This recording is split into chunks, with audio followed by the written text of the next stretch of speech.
Good morning, Toto Mines. Ayan. Itutur ko kayo sa ating pinagliguan.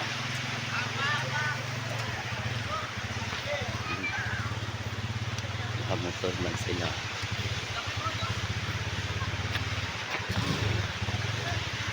Ayan. Punta tayo kung saan sila naliligo, ang aking mga kasama.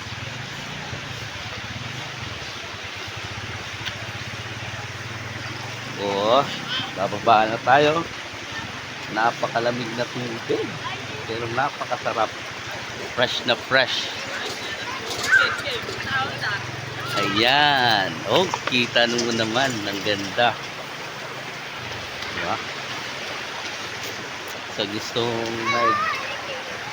karoon ng lakad, pwede ito isa sa pupuntahan. Napakaganda. Nakaka-relax sa gabi, matulog. Maririnig mo yung daloy ng tubig. May daanan siya papunta sa kabila. So maraming tao doon sa kabila. Oh, uy. Ating mga kasamahan naliligo na, oh. Videoan tayo ngayon.